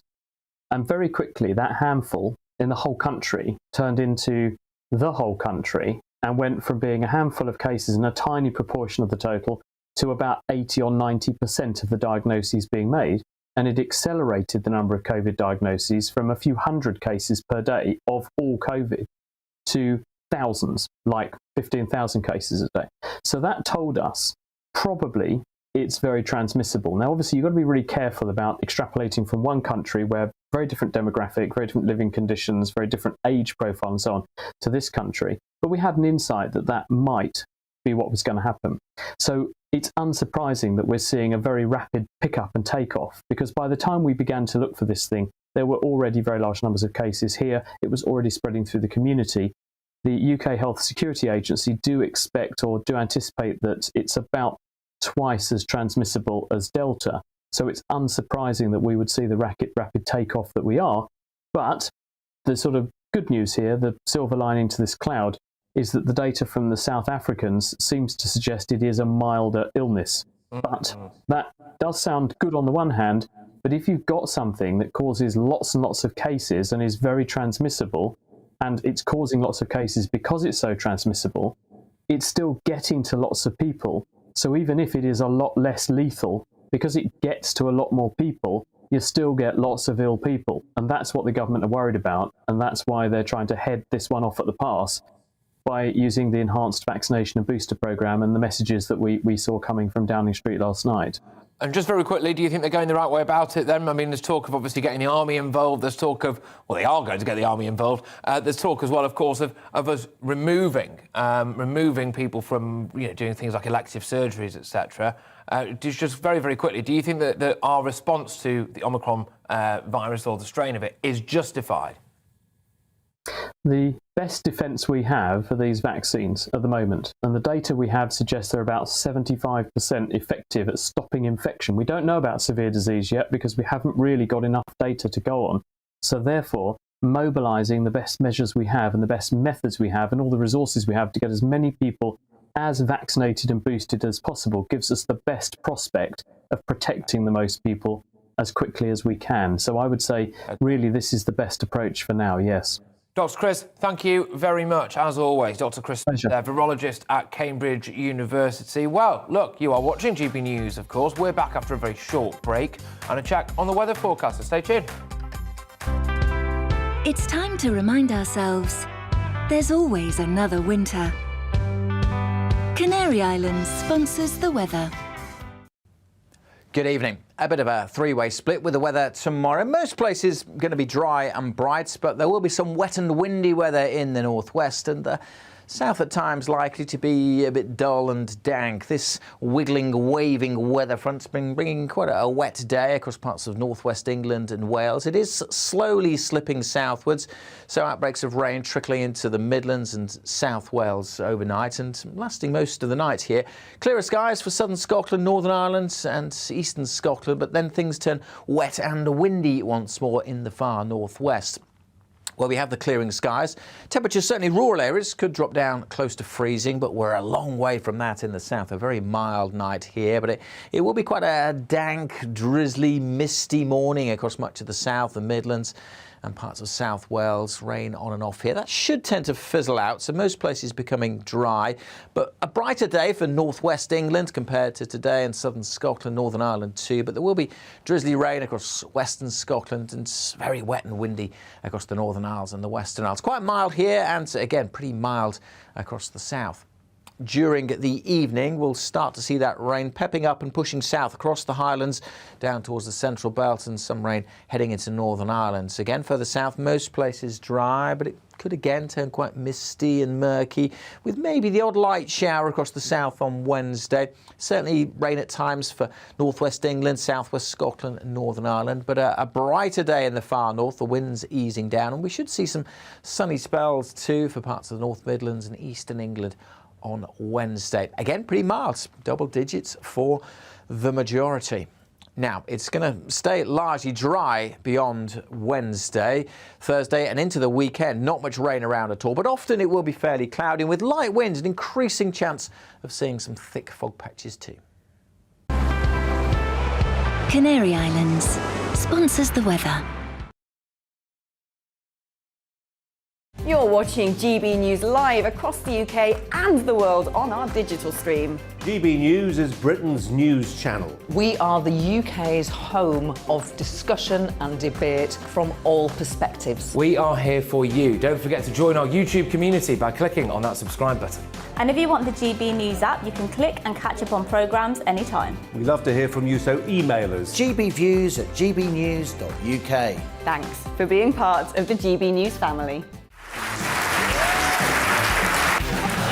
My name is Andrew Doyle. Join me every Sunday evening at 7 p.m. for Free Speech Nation. This is a show where we address current affairs and news stories of the week with the help of two wonderful comedian panellists. I brought in comics because I want to give it a lighter edge, and also they work for less. See you there.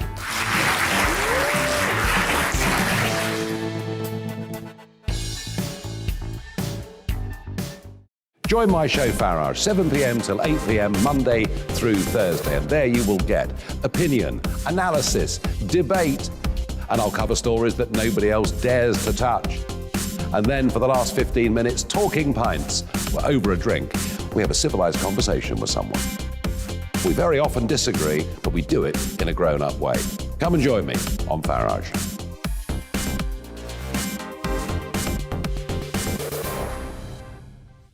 I'm Colin Brazier.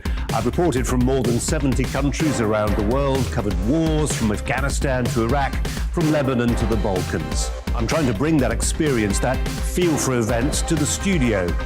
And something else. I'm ready to give an opinion. Today's stories with a spark. Brazier from 8 p.m. weekdays on GB News. Join us for Political Correction.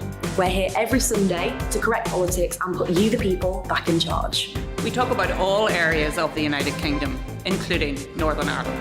Our debate goes way beyond the Westminster Village. It's about the real country. It's about your opinion. So please, we want you to tell us what you think. This is Political Correction.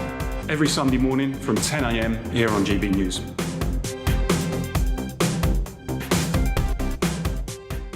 You're watching GB News live across the UK, the world, and our digital stream. GB News is Britain's news channel. We are the UK's home of discussion and debate from all perspectives. We're here for you. Don't forget to join our community by hitting the subscribe button. And download the GB News app so you can click and catch up on programmes anytime. We love to hear from you. Email us at gbviews@gbnews.uk. Thanks for being part of the GB News family.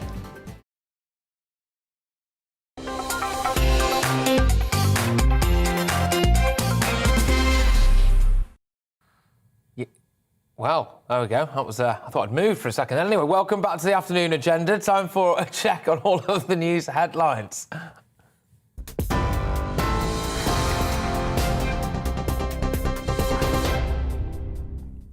The These are your latest news headlines. The Prime Minister has confirmed at least one patient has died with the Omicron variant of coronavirus in the UK. Earlier this morning, the government also announced that around 10 people in England have been hospitalised with the new strain. The Health Secretary says the new variant now makes up 20% of COVID cases across England. Taking emergency questions in the Commons, Sajid Javid warned 44% of cases in London are now the new strain. He also says accelerating the booster programme comes with difficult trade-offs, but if it wasn't prioritised now, the health consequences would be far more grave in the months ahead. Meanwhile, people trying to order lateral flow tests from the government website are being told there are no more home testing kits available. However, the Prime Minister Boris Johnson says there is a ready supply of lateral flow tests and recommends getting them from shops and pharmacies. Meanwhile, the NHS is saying those trying to book a booster jab online today should keep trying as the website experiences particularly high demand. Thousands of people in England are now working from home as part of the government's Plan B measures, which came into force today. The measures include the reintroduction of mask wearing in public places and from Wednesday, vaccine passports for nightclubs and larger venues. England now joining Scotland, Wales and Northern Ireland, who already have those restrictions in place. In other news, a crew member has died after two cargo ships collided this morning. A Danish freight ship collided with a British-registered Scot carrier off the southern coast of Sweden, causing one of the vessels to capsize. Swedish prosecutors have said two crew members of the British vessel are now in police custody. Those are the latest news headlines. A full update for you, top of the hour. Now back to Patrick.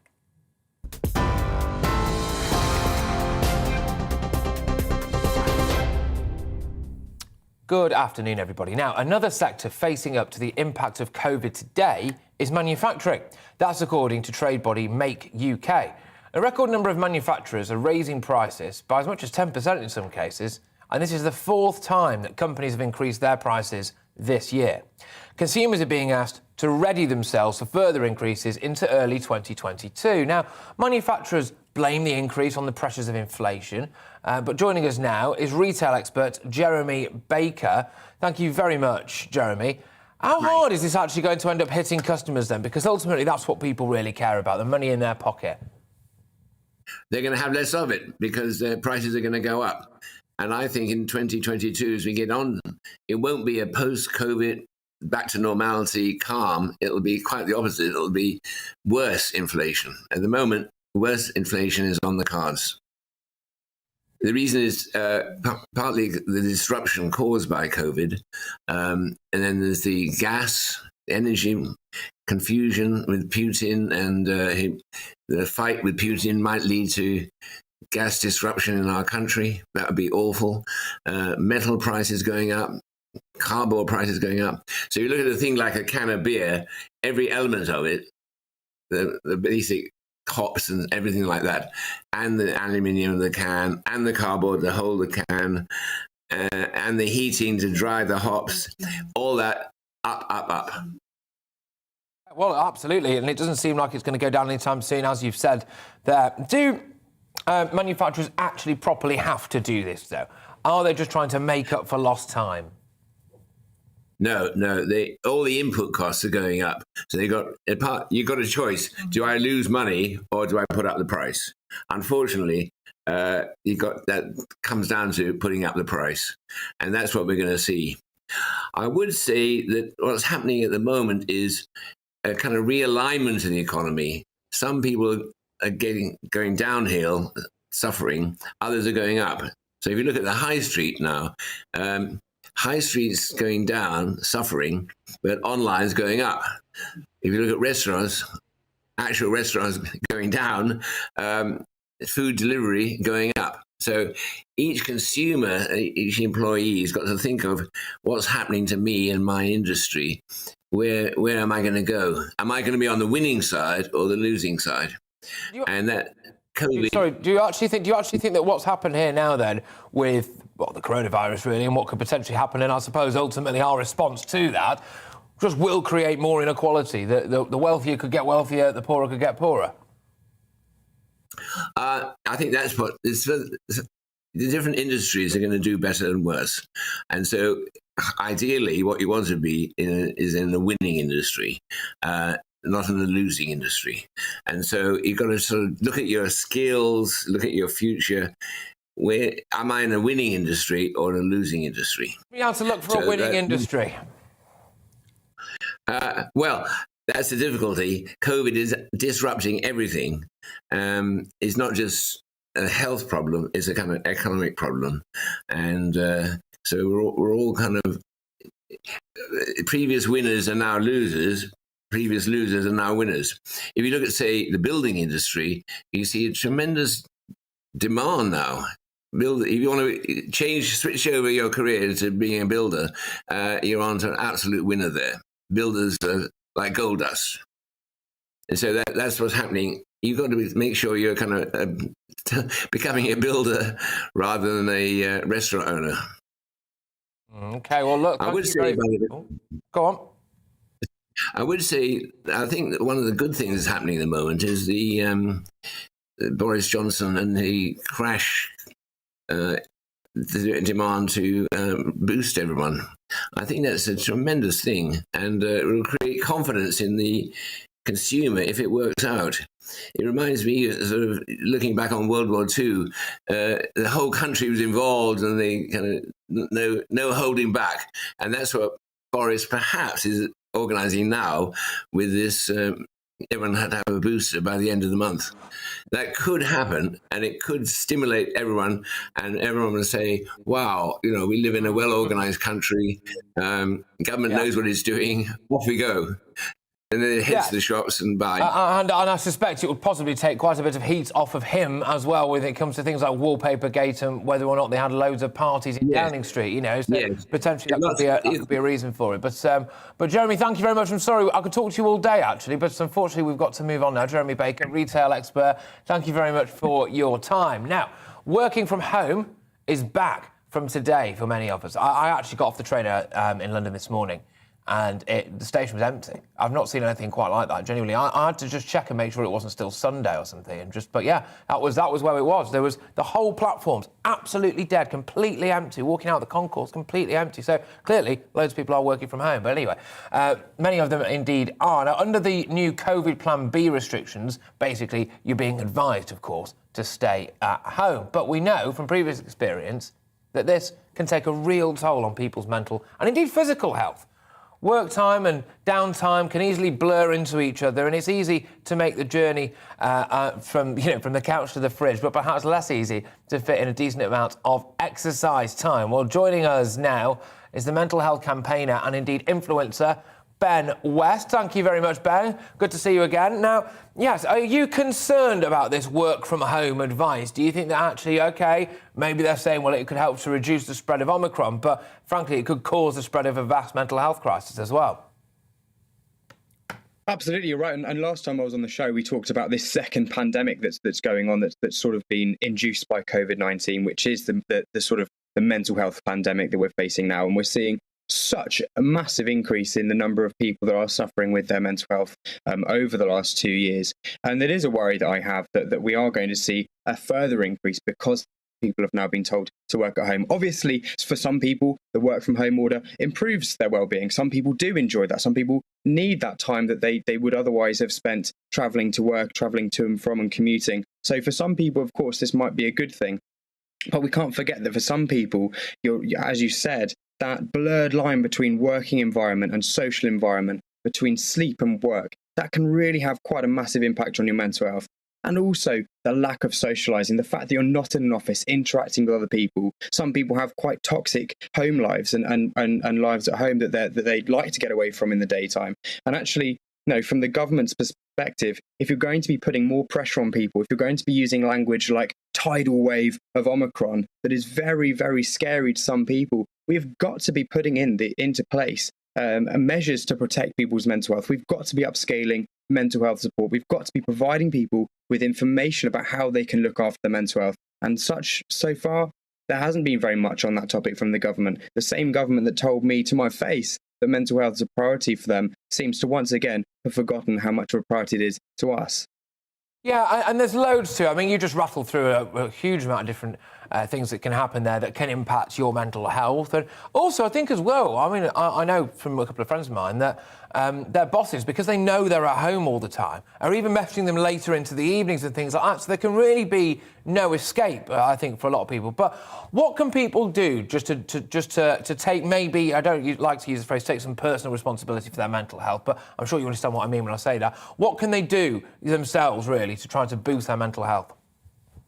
Well, firstly, you're exactly right. There is a personal responsibility to looking after mental health, just there is a personal responsibility to looking after our physical health.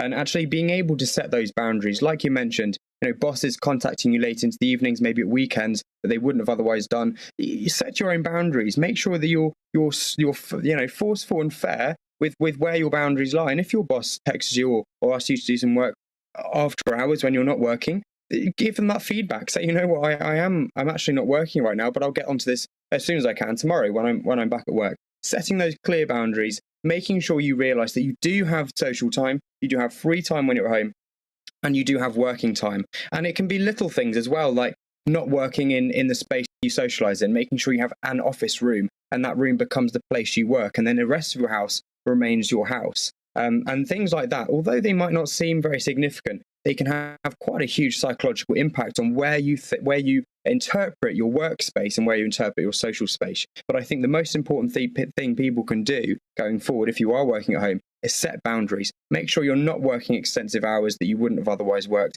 and make sure the area you're working in is somewhere that you recognise as a working environment and not a social environment, and you make sure the two don't become blurred and interwoven. Absolutely. Ben, thank you very much. I'm sure it won't be long until we speak again. Ben West there, mental health campaigner, just reacting to this work from home advice. Like I said, it was absolutely dead when I got off the train today. So clearly now, as far as I can see from my very anecdotal evidence anyway, it looks as though the vast majority of people have decided to follow this work from home advice. And that can be very tricky when it comes to your mental health. Anyway, still to come on the afternoon agenda, it's time to hear what you think about the booster rollout. We've been hanging the show on it today, haven't we, throughout? So it's nice to actually get some of your views. Is it a silver bullet to tackle Omicron and indeed future variants? We'll see you after a very short break.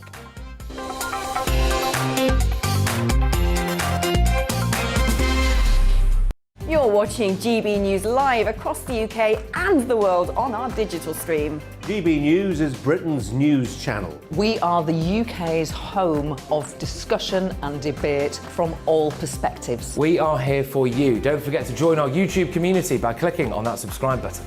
And if you want the GB News app, you can click and catch up on programmes anytime. We love to hear from you, so email us. gbviews@gbnews.uk. Thanks for being part of the GB News family. My name is Andrew Doyle. Join me every Sunday evening at 7 p.m. for Free Speech Nation. This is a show where we address current affairs and news stories of the week with the help of two wonderful comedian panellists. I brought in comics because I want to give it a lighter edge, and also they work for less. See you there.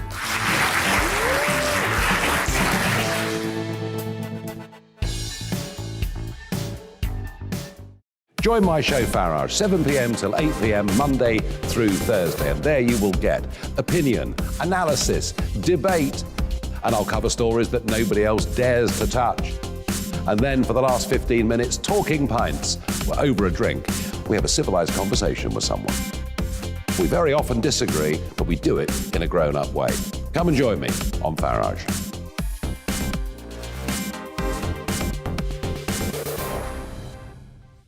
I'm Colin Brazier. I've reported from more than 70 countries around the world, covered wars from Afghanistan to Iraq, from Lebanon to the Balkans. I'm trying to bring that experience, that feel for events, to the studio. And something else. I'm ready to give an opinion. Today's stories with a spark. Brazier from 8 p.m. weekdays on GB News. Join us for Political Correction. We're here every Sunday to correct politics and put you, the people, back in charge. We talk about all areas of the United Kingdom, including Northern Ireland. Our debate goes way beyond the Westminster Village. It's about the real country. It's about your opinion. So please, we want you to tell us what you think. This is Political Correction. Every Sunday morning from 10 a.m. here on GB News.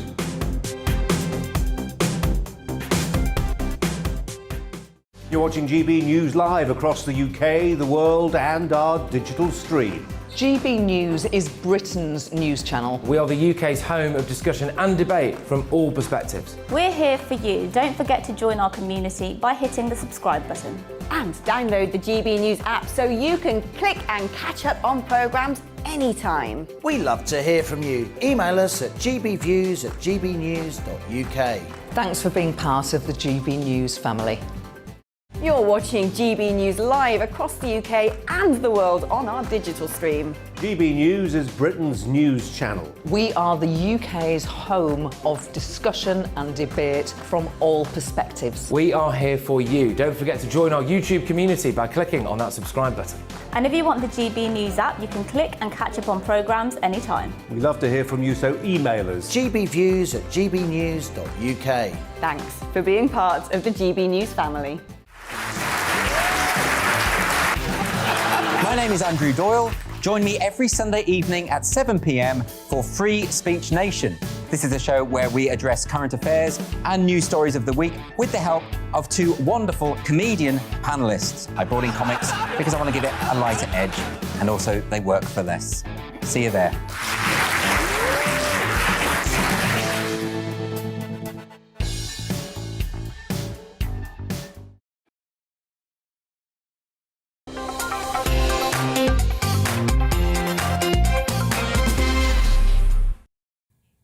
Yes, hello everybody. Right now today, the nominations for the 2022 Golden Globe Awards were announced by none other than Snoop Dogg. That's right, and just do fast food adverts. But despite his best efforts as well as significant British and Irish success in the nominations, the event has been overshadowed by problems with the Hollywood Foreign Press Association, the organisation body behind the awards. Well, the president of the organisation spoke about the reforms which followed a backlash about the lack of diversity and indeed alleged secrecy anyway within the organisation. Well, here to discuss this more, as well as go through the runners and riders, is Hannah Hope, assistant showbiz editor at The Sun on Sunday. Thank you very much, Hannah, for joining us. Great to have you on the show. So just run me through a little bit. I'm not going to sit here and lie to the nation and say that I know everything there is to know about the Golden Globes. It's not always my bag. But what are actually some of the changes to the Hollywood Foreign Press Awards? What was actually going on there? So it's been quite an unexpected comeback this year. There was a lot of controversy at the beginning of the year after an investigation found that its board, the Hollywood Foreign Press's board, which runs the Golden Globe, had no black members. So the lack of diversity for the judges was zero. And then apart from that, they're also accepting freebies, including trips to Paris to go and see the filming of Emily in Paris. And the Los Angeles Times found that all sorts of kind of backhand deals were sort of taking place to curry favour. So it really did fall out of popularity. NBC announced that they would no longer be broadcasting it this year, and Tom Cruise actually handed back his Golden Globe. So there will be a ceremony on January the 9th, but it's unlikely to be broadcast, and it's unknown as to who will actually attend it, given that it has fallen out of such favour. Wow, that's staggering. I don't reckon Tom Cruise would have handed it back if it's the only award he'd ever won, though, I would have thought. I mean, I certainly wouldn't be parting with it, that's for sure. But obviously, they're not going to be broadcast on television, as you've said. It's a fascinating one, isn't it? Who are some of the runners and riders, then? So, some of the big runners and riders this year is Western Power of the Dog, which leads the pack with 7 nominations. And then to get to Kenneth Branagh's film, Belfast, is also up for a treble. And that stars Benedict Cumberbatch, who's up for Best Actor. Wow, OK. I mean, this is interesting. So one of the biggest ones is potentially a Western. I think that's quite cool. And it's nice that actually people can actually go and see them. It's been a good day for Brits and Irish people as well, hasn't it? In terms of some of the nominees, we've got Kenneth Branagh, Olivia Colman. I think he's probably my favourite actress actually. Brian Cox, yep. Nicholas Hoult, Kate Winslet. Go on. Yes, I was going to say Olivia Colman is up for The Lost Daughter, so it's a very psychological role that we're seeing her play, potentially something that we haven't seen her play yet. Ewan McGregor for Holston, which was a popular Netflix series. Paul Bettany, who I often think is an underlooked actor. He's for Marvel series WandaVision, and Ted Lasso's Hannah Rodrington. So I think that we should have a good sort of run of Brits. Another Brit, Cynthia Erivo, for her work as Aretha Franklin on the limited series Genius. Strictly Come Dancing fans will have seen her step in as a judge on BBC Strictly Come Dancing earlier this year. Oh, OK, all right, fantastic stuff. And, of course, Squid Game's picked up a couple of nominations as well, hasn't it? I was absolutely glued to that. Yeah, it was one of the more controversial series on Netflix this year. And as you say, it has been nominated for 2 awards. It became a kind of cult hit, especially over Halloween. We saw a lot of the Squid Game costumes being sported at parties and on social media. So I would be very surprised if this didn't get any recognition at all.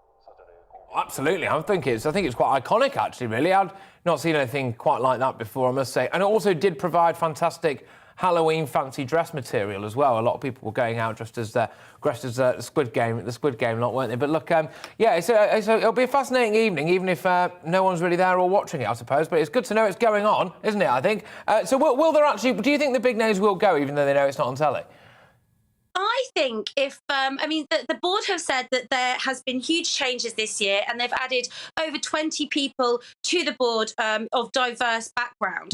So I think that if they can actually prove that they're going to be changing the direction of the awards and recognising people from, ethnic minorities, I do think that it will be a positive step. But it has remained quite hidden at the moment who is going to kind of attend. I mean, we saw Snoop Dogg do the announcements for the awards this morning, even if he did pronounce Ben Affleck's name wrong. He called him B. Afflay or something. He made it sound very French. So, hopefully they will be able to get big names there. And it's always quite interesting to see who wins the Golden Globes because, of course, it comes before the big ones, the BAFTAs and the Oscars. So it's like a little taster, if you will. Absolutely. Well, Hannah, thank you very much. Hannah Hope, their assistant showbiz editor at The Sun on Sunday, expertly guiding you through all things Golden Globes related. Right, well, look, we're nearly at the end of the show now, of course, but today we've been talking Omicron throughout, shock horror, and I've been asking if the booster rollout is, in your opinion anyway, a silver bullet to help tackle COVID. Well, now it's finally time to hear from you. So the viewers have spoken, and lots of you have been getting in touch. One viewer said, to me, this just backs up the argument that we don't have enough mid to long-term data about the jab and the side effects. Another says, we know getting the vaccine does not stop you getting the virus. When you get the virus, you can catch it from jabbed or unjabbed equally. There was no name on that one, as far as I could tell, anyway. Andy has been in touch. Andy says, we've been talking about this heart condition for ages and not one news channel has picked up on it before this. Thank you for talking about the risk factors with this vaccine.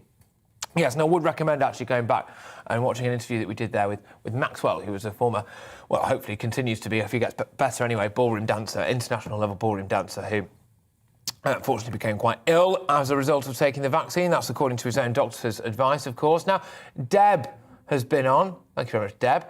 I don't know what to think, all right? All I know is I'm beginning to feel like I don't want to leave my house. And this is a real shame, Deb. Well, don't feel like that. And hopefully that, you need to be able to try and go and live your life as much as you possibly can. But I think this is where we are, isn't it? With people going, tidal wave of Omicron and being told constantly, well, one person has just died with it today, then all of a sudden they've turned out they've died from it, even though we've not actually officially been told that. These are scary times, and I am concerned about that. In fact, it's something that I talk about a lot on my usual show anyway, To The Point, 9:30 a.m. until midday every single weekday, cheeky plug. And I do talk about the mental fear I think that's happening, and whether or not we might be being gaslit by our government when it comes to this kind of stuff. But you've been an absolutely amazing audience. Thank you very much for everyone who's been emailing in. You have, of course, been watching the afternoon agenda with me, Patrick Christys. I am actually here all week, as they say. But anyway, coming up next, it is Michelle Dewberry with the wonderful Jubes & Co. I will see you tomorrow, first at 9:30, then again at 4. It's time to remind ourselves there's always another winter. Canary Islands sponsors the weather. Good evening. A bit of a three-way split with the weather tomorrow. Most places going to be dry and bright, but there will be some wet and windy weather in the northwest, and the south at times likely to be a bit dull and dank. This wiggling, waving weather front's been bringing quite a wet day across parts of northwest England and Wales. It is slowly slipping southwards, so outbreaks of rain trickling into the Midlands and South Wales overnight and lasting most of the night here. Clearer skies for southern Scotland, Northern Ireland and eastern Scotland, but then things turn wet and windy once more in the far northwest. Where we have the clearing skies, temperatures certainly rural areas could drop down close to freezing, but we're a long way from that in the south. A very mild night here, but it will be quite a dank, drizzly, misty morning across much of the south, the Midlands and parts of South Wales. Rain on and off here. That should tend to fizzle out, so most places becoming dry. But a brighter day for northwest England compared to today, and southern Scotland, Northern Ireland too. But there will be drizzly rain across western Scotland and very wet and windy across the Northern Isles and the Western Isles. Quite mild here, and again pretty mild across the south.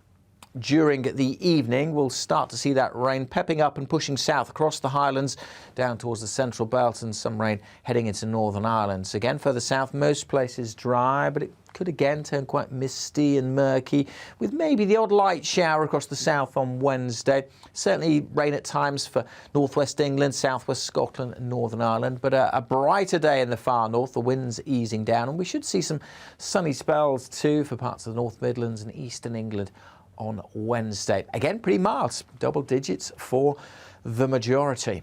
Now, it's going to stay largely dry beyond Wednesday, Thursday and into the weekend. Not much rain around at all, but often it will be fairly cloudy with light winds and increasing chance of seeing some thick fog patches too. Canary Islands sponsors the weather. I'm Neil Oliver. You can join me live every Saturday evening for opinions and discussions about the week's top stories. There's also a smattering of history and archaeology and features that define our great British Isles.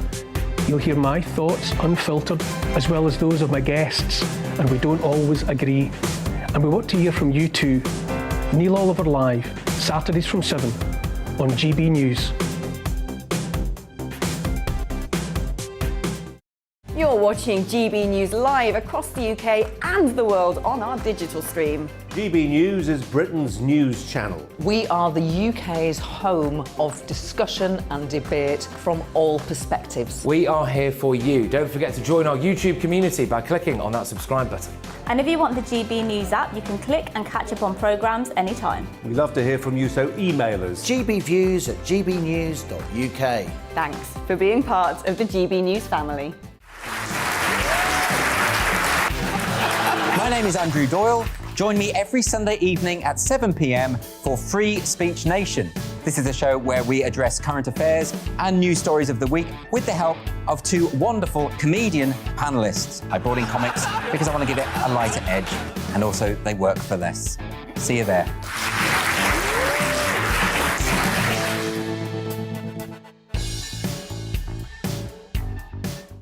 Join my show Farage, 7 p.m. till 8 p.m. Monday through Thursday, and there you will get opinion, analysis, debate, and I'll cover stories that nobody else dares to touch. And then for the last 15 minutes, talking pints. We're over a drink. We have a civilized conversation with someone. We very often disagree, but we do it in a grown-up way. Come and join me on Farage.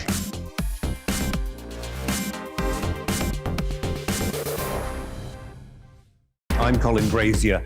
I've reported from more than 70 countries around the world, covered wars from Afghanistan to Iraq, from Lebanon to the Balkans. I'm trying to bring that experience, that feel for events, to the studio. And something else, I'm ready to give an opinion. Today's stories with a spark. Brazier from 8 p.m. weekdays on GB News.